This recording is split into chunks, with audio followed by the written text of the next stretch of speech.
Ngayon, ang bago nating kwento ay tungkol sa ang bangkang tutong mula sa Lampara Book. Muling isinalaysay ni Eugene E. Ibasco at iginuhit ni Brent Sabas. Noong unang panahon, sa bulubunduking bahagi ng Cordillera, nagkayayaang mamasyal sa pangpang ng ilog ang matalik na magkaibigang sina daga at ibon. Nagugutom na ako, magsaing ka naman, lambing ni daga sa kaibigan. Sige, magsasaing ako, pero initin mo na ang baon nating ulam. Sagot naman ni ibon, masarap ang luto ko at tiyak na mapaparami ang kain natin. Nagsaing si ibon sa isang lumang palayok. Dahil hindi sanay at malakas ang apoy ng panggatong, napakaraming tutong sa kanyang sinain. Sinayang mo ang bigas, galit na si daga. Ninakaw pa niya ang bigas sa isang bodega. Muntik na siyang mahuli ng bantay na pusa at hinabol pa siya ng walis tingting ng isang magsasaka. Nang sila'y matapos ng kumain, sinimulan nilang kayurin ang naiwang makapal na tutong sa palayok. Napakatigas nito at ubod ang itim. Nang kanila itong mahango, naghugis palayok ang tutong. Mamasyal naman tayo, paanyaya ng kaibigang ibon. Naisip mo ba ang naiisip ko? Nakangiting banggit ni daga. Naiisip ko rin, masiglang sabi ni ibon. Puntahan natin ang dulo nitong ilog.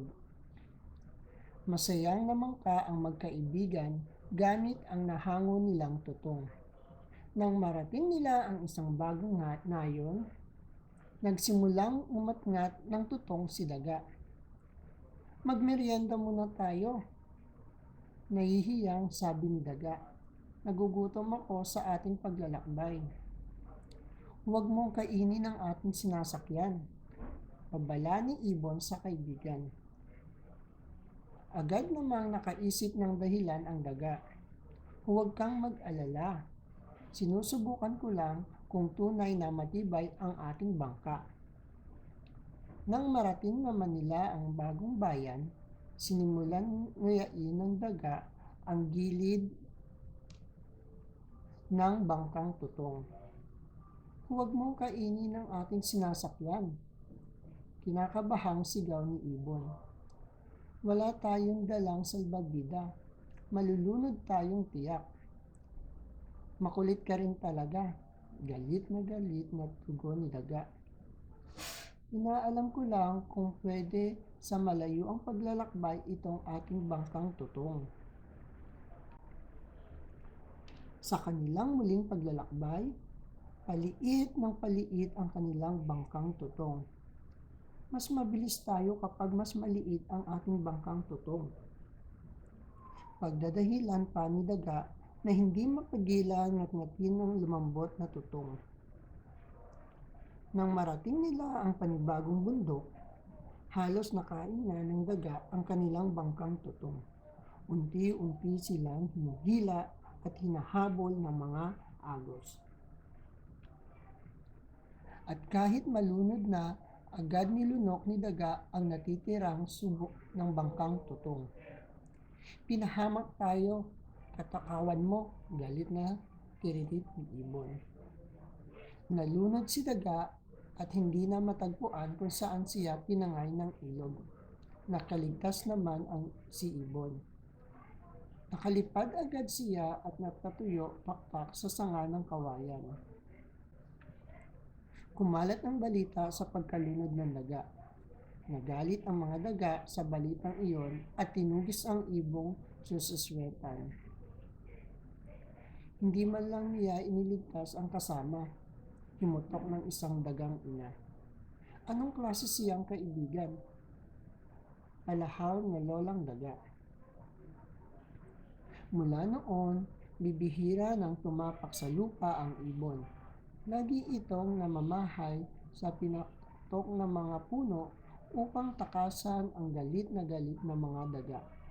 At hanggang ngayon, hindi pa rin tumitigil ang mga daga sa pagtugis sa lahat ng uri ng mga ibon.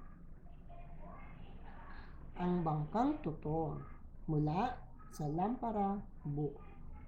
Muling isinulat ni Eugene E. Ibasco at iginuhit ni Brent Sabas.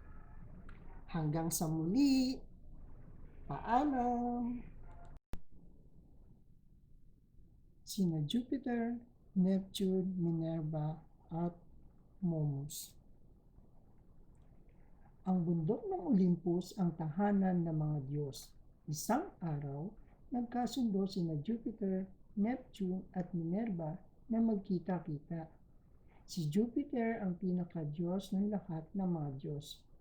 Si Neptune ang Diyos ng dagat, si Minerva ang Diyos ng kaalaman. Nagkita sina Jupiter, Neptune at Minerva upang mapagpasyahan kung sino sa kanila ang makakalikha ng bagay na walang kapintasan. Si Momus ang naatasang maging tagahatol.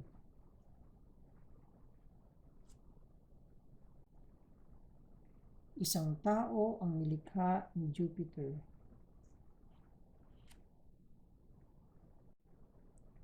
Isang toro ang nilikha ni Neptune. Isang bahay naman ang nilikha ni Minerva. Pagkatapos ay tinawag si Momus upang piliin ang likhang may pinakamahalagang katangian. Wika ni Momus patungkol sa likha ni Jupiter. Ang tao ay hindi makabuluhang likha dahil walang bintana sa kanyang dibdib. Paano makikita ang laman ng kanyang saloobin at damdamin?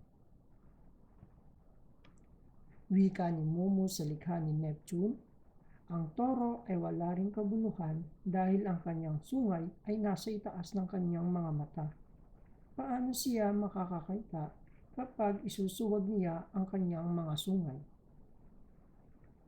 At sa likha ni Minerva, wika ni Momus, ang bahay ay hindi rin makabuluhang likha dahil wala itong gulong. Paano matatakasan ng mga nakatira sa bahay ang masasamang kapitbahay? Ngunit, para kay Jupiter, hindi naging matalino si Momus sa paghatol. Bilang Diyos ng mga Diyos, siya ang nagbitaw ng huling salita. Ang sinumang namimintas sa gawa ng iba ay hindi masiyahan sa anumang bagay kahit kailan.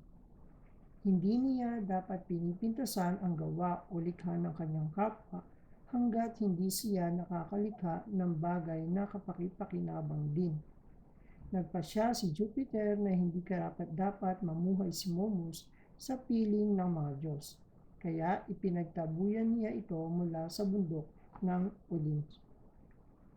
Uli, ang kwento natin ay ang kay Jupiter, Neptune, Minerva at Momus. Tandaan, iwasan ang pagiging pintasero.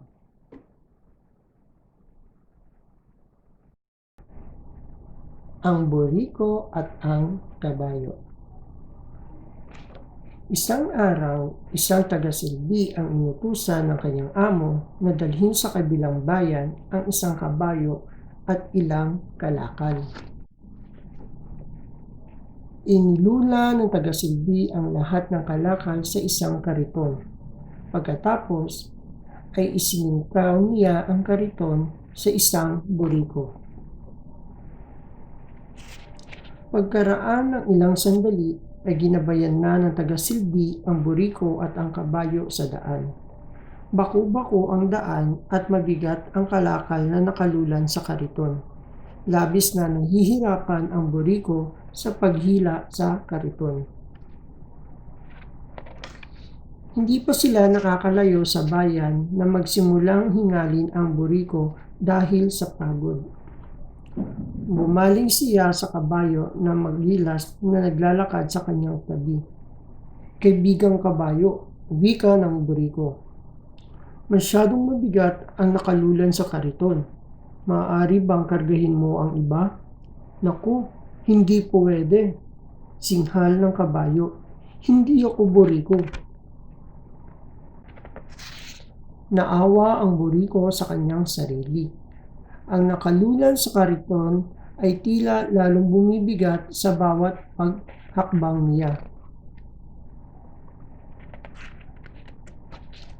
Biglang nalungkot ang buriko at hindi na nakatayo uli. Walang nagawa ang tagasilbi kundi alisin ang buriko mula sa pagkakasingkaw sa kariton. Naawa ang kabayo sa kanyang sarili, lalo na nang isakay ng tagasilbi pati ang di makagulapay na buriko sa kariton. Ang buriko at ang kabayo. Tandaan, kapag tinulungan mo ang iba, ay tinulungan mo. Namiss niyo bang maligo at mag-swimming sa dagat? Samahan niyo ako sa aking bagong kwento. Ang Diwata ng Dagat, Aman Sinaya. Mula sa Golden Salakot Story, kwento ni Eugene Ibasco at guhit ni Jomaiki Tejedo. May pista ngayon sa dagat. Sa laot, inialay ng mga mangingisda ang kanilang unang huli ngayong bagong taon. Ibinalik nila ang batya ng sari-saring isda sa pusod ng dagat. Ang kinuha sa dagat, ibalik muli sa dagat. Paalala ng pinuno ng bayan. Sa may dalampasigan, inilublob ng mga mandaragat ang mga bagong lambat sa tubig dagat. Gayon din ang ginawa nila sa mga bagong bangka. Para silang nagpapaligo ng mga sanggol. Aman Sinaya, kami patnubayan, ilayo kami sa kapahamakan. Taimtim nilang panalangin. Noong unang panahon, bago pa man naging maunlad ang pangingisda, laganap ang gutom sa bayan. Mahihinog pa lamang ang mga bungay, kinakain na ng mga unggoy at alamid. Pinipeste ang mga pananim ng mga balang at daga. Kaya, nanghuhukot na sa gutom ang mga tao. Maging ang dagat ay maramot. Tumatalino ang mga isda, daig ng mga lalaki, ni hindi sila makasibat ng maliliit na isda. Maging ang mga kababaihay, hindi rin makahuli. Masyado na silang madulas. Hindi naman namin kayang madakma. Sabay na napabuntong hininga ang taong bayan at ang dagat. Sabi ni Tata Isyo, ang katalunan ng bayan. May yamang nakatago sa ilalim ng dagat. Ngunit paalala niya'y mag-ingat. Pabago-bago ito ng isip, minsan payapa, minsan mabangis. At muli nilang naalala ang dalagang si Aman Sinaya. Kilala ito sa bayan ng kaniyang pagkahumaling sa dagat. Walang araw na hindi siya namumulot ng mga sigay sa baybayin. Kung umawit ito ay parang mga alon. Isang araw, pinaunlakan ni Aman Sinaya ang anyaya ng dagat. Sinisid niya ito. Mula noon, hindi na siya muling nagpakita. Hindi alam ni Tata Isyo ang gagawin. Laging naririnig niya ang hikbi ng mga bata sa gutom.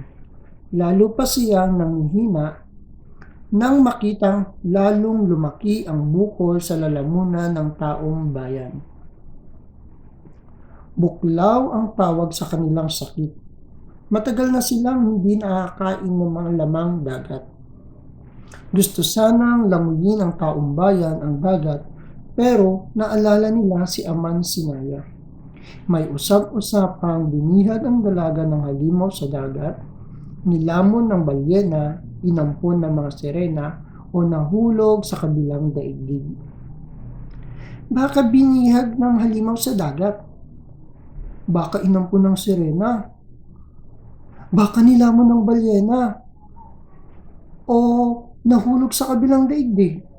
Gutom na kami.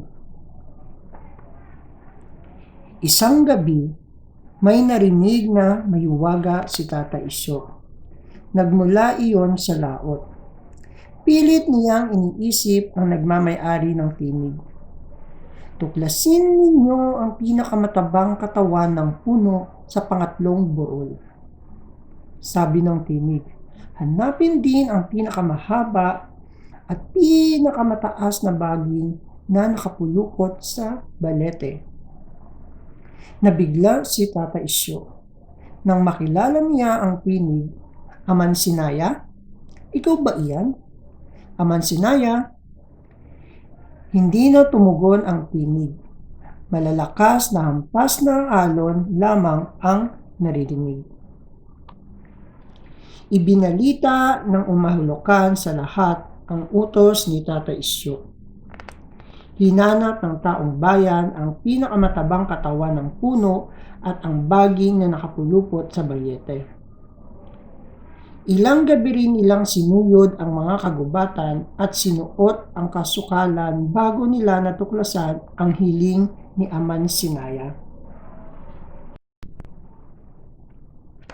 Sa patnubay ni Tata Isyo, hinalukay nila ang laman ng katawan ng puno hanggang sa balat na lamang ang matira. Lumulan si Tata Isyo sa puno kasama ang baging na hiling ni Amansinaya. Katakatakang hindi ito lumubog sa tubig. Nanalangin ang lahat kay Bathala para sa payapaang paglalakbay ng kanilang katalunan. Mula sa baybayin, isang maliit na bagay na lamang ang punong sinasakyan ni Tata Isyo. Malinaw kay Tata Isyo ang bilin ni Amansinaya. Kapag narating na ang laot, sa kanya ilulublob ang baging sa ilalim ng dagat. Anuman ang mangyari, huwag na huwag itong bibitawan. Ilang araw ding naghintay si Tata Isyo sa may laot. Tingnan man niya ang dagat ay nalulula siya. Tila siya'y hahatakin pa ilalim. Mga patak lamang ng hamog ang naiinom niya. Minsan may biyaya kapag umaambon. Halos mawala na ng lakas si Tata Isyo. Kasing lambot na ng baging ang kanyang mga braso at binti. Ngunit kasing tigas naman ng palakol ang kanyang pagkahawak sa baging. Saglit na nawala ng malay si Tata Isyo. Hindi niya nabatid sa ilalim ng dagat. Pinipirasok na ng mga lusog at matatabang isda ang kaniyang baging. Pinagkakagat nila ito, pinagngangat-ngat. Lumitaw ang mga hibla. Para itong nakalugay na buhok. Tila sinusulsi at binubuhol ng mga pusit at pugita ang mga hibla. Walang ano-ano'y gising si Tata Isyo ng kung anong humihila sa kaniyang baging. Lalo pang humipit ang pagkapit niya rito. Sa di kalayuan, natanaw ng mga isda, pusit at pugita ang paparating na balyena. Alam nilang isang sungkab nito ay malalamon sila ng buong buo. Nabulabog ang mga isda, ngunit hindi sila makawala. Lumayo man sila ay hinihila sila pabalik ng mga hibla.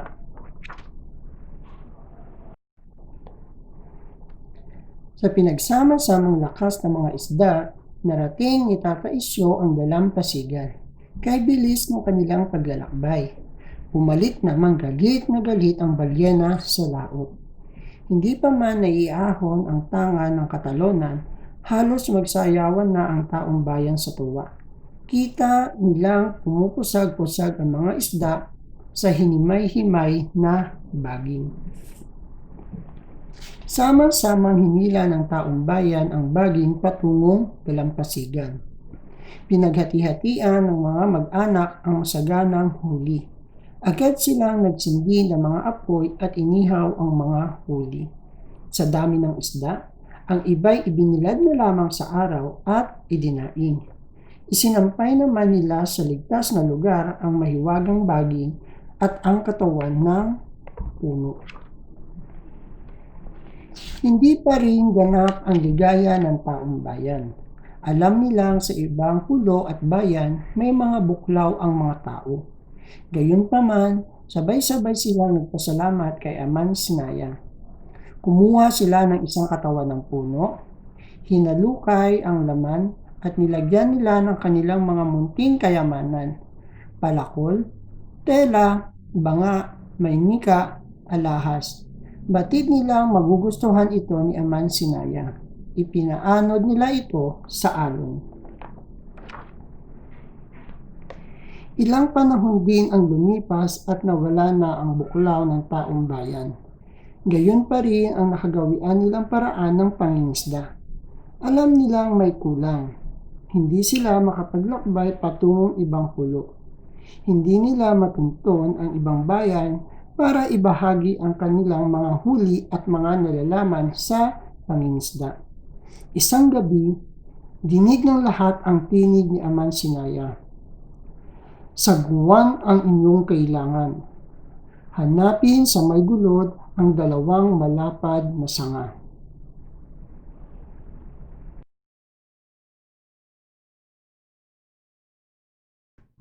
Ngayon, pakinggan natin ang kwentong Nasaan si Nanay. Kwento ni Liliwa N. Malabed at guhit ni Ramil S. Binarao. Nasaan si Nanay? Tanong ni Ong kay Kuya Manuel. Nasa hardin, hinahalikan ang mga bulaklak. Si Nanay ay naging itim na mariposang marilag. Pinuntahan nitong ang hardin, ngunit walang makitang paru-parong itim.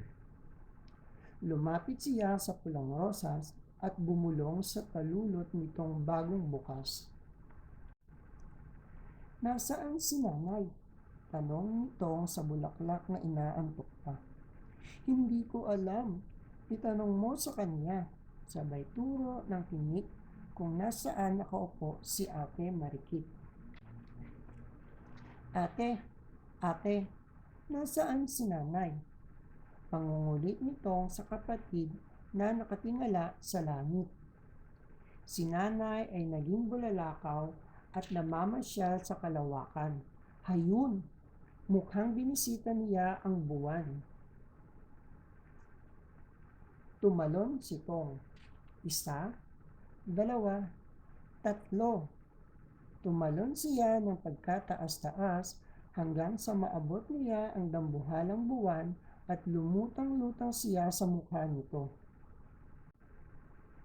Buwan, nasaan si Nanay? Naku, hindi ko alam bata. Sa dami ng gumagala sa aking mabatong mukha, ni pangalan ko ay hindi ko na maalala. Buwan ba kamo? Kay gandang pangalan, mula ngayon ako na si Buwan. Ikaw naman talaga si Buwan eh. Hay, saan ko ngayon hahanapin si Nanay? Sambit nitong sa sarili. Shhh! Paanas na sabi ni Buwan. Huwag kang maingay. May paparating na bulalakaw. Bulalakaw, tama, ang sabi ni ate. Naging bulalakaw daw si Nanay. Hinabol nitong ang bulalakaw, sabay angkas sa buntot ng nahuhulog na bituin. Huu!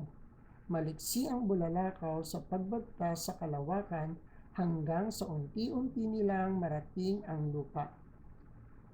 Nadaanan nila ang mauumbok na mga ulap, hile-hilerang mga ibon at maging ang mga dambuhalang eroplano.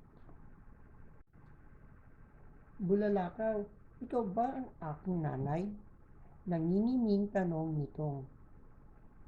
Bago pa man ito makasagot, naging gintong alikabok na ang bulalakaw na tinangay at inilipad ng hangin. Naiwasan na mag-isa sa kanilang bakuran. Naiiyak na umupo si Tong sa hagdan ng kanilang bahay. Malamang hindi naging bulalakaw si Nanay. Kasi hindi maglalaho ng ganun na lang ang nanay ko. Hindi niya ako iiwan. Ang pagkumbinsi ni Tong sa sarili. Bigla siyang napatayo nang maramdaman niya ang alagang pusa na pumupulupot sa kaniyang binti. Putot, alam mo ba kung nasaan si nanay? Tumaas ang munting buntot ni Putot at malambing na sumagot. Ang nanay mo ay mahilig sa pusa. Sa tingin ko, naging pusa siya katulad ko. Meow! Inakyat nito ang matataas na bakod, tumingkayad sa mga bubong, at lumambitin sa mga sanga ng puno sa kanilang kapitbahay. Ngunit, iisa lang ang nakuha niyang sagot. Meow! Kung si nanay ay naging pusa, siguradong kakausapin niya ako. Sabi nitong sa sarili habang binabagtas ang daan pauwi ng bahay. Naabutan niyang nakaupo sa tumba-tumba ang kaniyang lolo Unding. Lolo, nasaan si nanay? Namangka at pumalaot ang nanay mo sa malawak na karagatan. Dali-daling tinungo nito ang dalampasigan at doon ay walang alinlangang lumusong sa dagat. Lumangoy siya kasabay ng mga isda na tila hindi pansin ang kanyang tanong. Buti na lang at nakinig sa kanya ang isang butanding na nakasalubong. Butanding, nakita mo ba ang nanay ko? Maraming bangkang pumaroon at pumarito ngunit hindi ko natanaw ang bangka ng nanay mo. Ang mahinahong tugon ng higanteng isda. Halika at sumakay ka sa aking likod. Maingat na lumangoy ang butanding at ipinasyal siya sa dulo ng dagat habang pinanunood ang paglubog ng araw. Pagkatapos, inihatid siya pauwi ng butanding. Nang matanaw ang dalampasigan, nagpaalam na si Tong sa bagong kaibigan. Wala pa rin dalang kasagutan si Tong sa kanyang tanong. Kumakalam na ang kanyang sikmura, lalo nang malanghap ang masarap na amoy ng nilulutong latik. Sinundan nitong ang amoy at nakarating sa kubo ni Lola Patring. Abala si Lola sa pagluluto ng kakanin. Lola, nasaan si nanay? Ang nanay mo ay naging anghel na laging nagbabantay sa iyong magkakapatid. Ang sagot ng kanyang lola. Heto, dalhin mo sa iyong tatay ang niluto kong biko para sa mga bisitang darating. Naglakad ng marahan si Tong bitbit ang bulso ng kakanin. Tumigil siya para mapahinga sa ilalim ng punong mangga. Kumuha siya ng isang pirasong mainit pang biko at nag-isip ng malalim habang ngumunguya. Sabi ni Lola, binabantayan daw kami ni nanay. Pero, bakit hindi ko siya nakikita? Ani ni Tong. Siguradong alam ni tatay. Tumayo si Tong, pinagpag ang damit at nang madaling umuwi ng bahay. Tay, nasaan si nanay? Malungkot na mga mata at banayad na boses ang sumagot, usisa ni Tong. Ang nanay mo ay laging nandito sa tabi natin. Siya ay makikita sa lahat na maganda at mabubuti. Katulad ng mga bulaklak, alitaptap at bituin. Tanong ni Tong. Oo anak, siya ay nasa iyo, kay bunso, kay ate at kay kuya. At niyakap siya ng kanyang tatay ng napakahigpit. Gumanti ng yakap si Tong, isang mahigpit na yakap parang yakap ng kanyang nanay. Biglang umiyak si bunso. Binuhat nito ang nakababatang kapatid. Niyapos ito tulad ng pagyapos ng kanyang nanay. Tahan na bunso, nandito lang si nanay, nandito din ako. Ayan ang kwento natin ngayon. Nasaan si nanay? Kaya, tandaan, mahalin ang inyong magulang, ang inyong nanay, tatay, ang inyong mga kapatid. Paalam mga bata.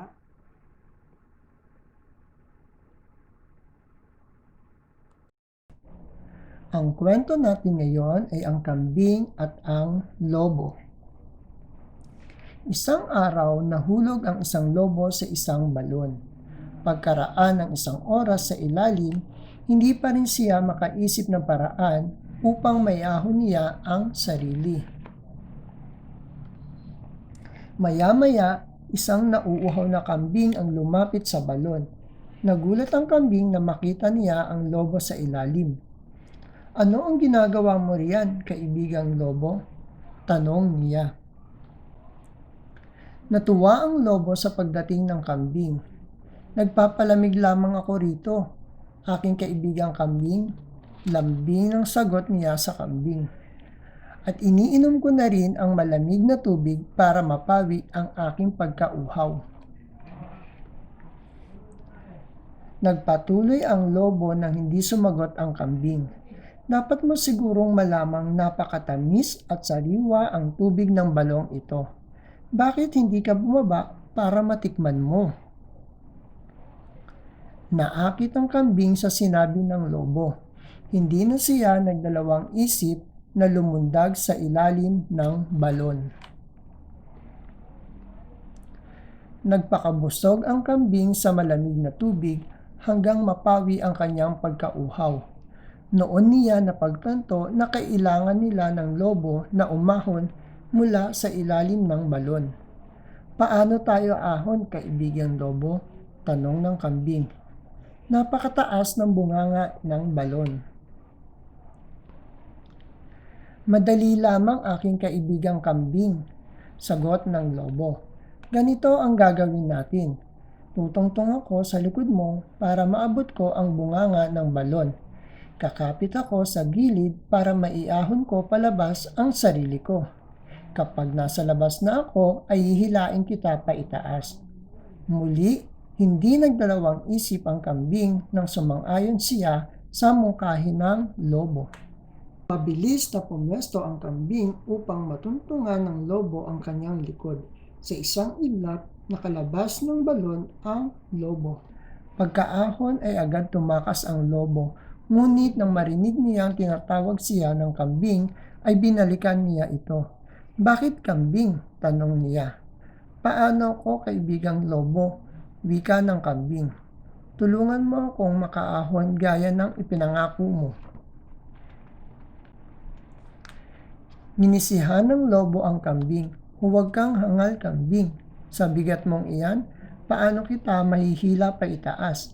Kung ginamit mo lamang ang iyong utak, sana ay tiniyak mong makakaahon ka bago ka tumalon sa balon na ito." Pagkasabi niya ay mabilis na umalis ang lobo. Ang kambing at ang lobo. Tandaan, pag-isipan mo ng mabuti ang gagawin bago isakatuparan. Shoutout nga pala kina